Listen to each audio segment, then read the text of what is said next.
Go ahead and hit that, Katie, would you? The following is a sponsored feature. It's Nicole on the phone. Oh, Nicole Lamb, Nurse Nicole from Nightingale College, and talk about resilience during the pandemic. I need some of that. How do we get that? Can Gina buy some resilience? Can she buy a bottle of resilience? I wish it came in a package. Wouldn't that be lovely? Yes, it would. Well, so resilience is the ability to adapt to adversity. And on a larger scale, that's economies and communities. But really, for our purposes, we're just talking about people and family. Okay. All right. So what can you do?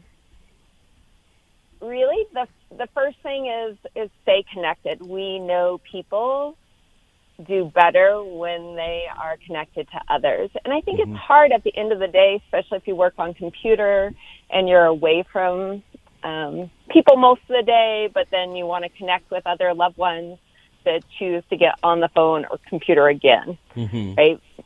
But most of us are probably hopping on the TV or some other electronic device.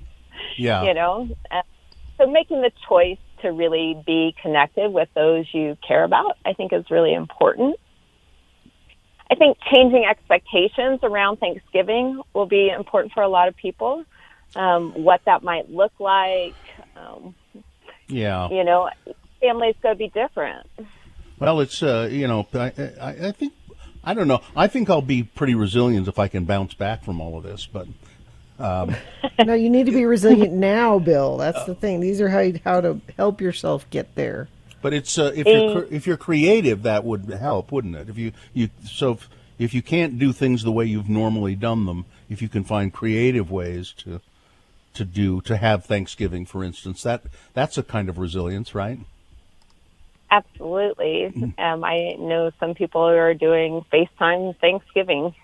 You know, it could be that way, you know, and again, like each family's going to be different. I know some families that are planning on masking and then taking dinner home to their individual family. So they'll come, they'll gather, they'll grab their food, and then they'll go into their individual family units rather than gather together. So I think there's lots of different ways to think about it and figure out how to keep you and your families as safe as possible.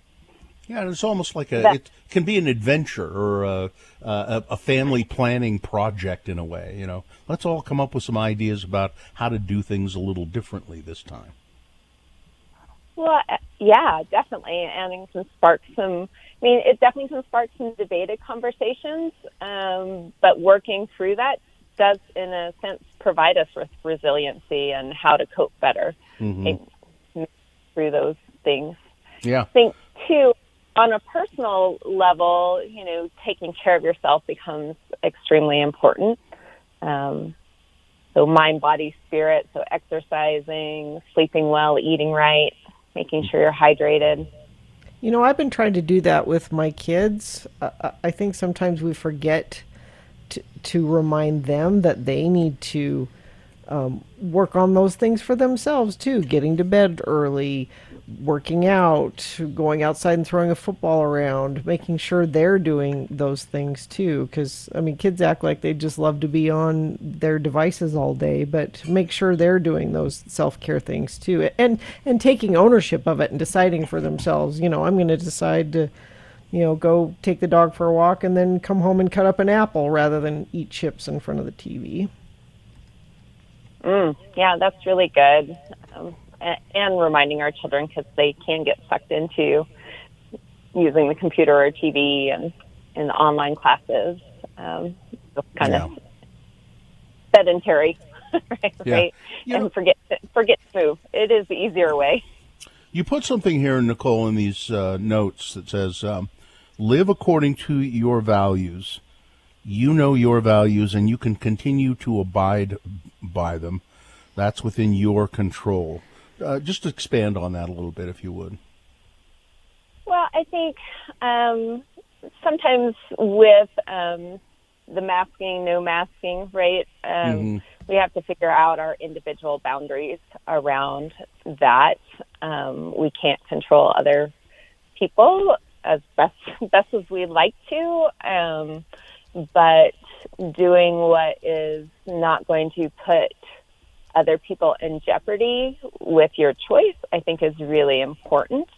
And I would think that living those values allows you to sleep at night, right? Yeah. Because you're the one who has to sleep with yourself at night and the choices that you've made during the day. I'm the only one that'll sleep with me. So, Talk about sleep apnea next time. yeah. So Nightingale College is a nursing school, but anybody can go to the website, and there's more about how to be resilient during a pandemic there. What's the website, Nicole? It's nightingale.edu, and there's a link to COVID-19, and it has all things to help you with resiliency. All right. All right. Thanks a lot. We'll see you later.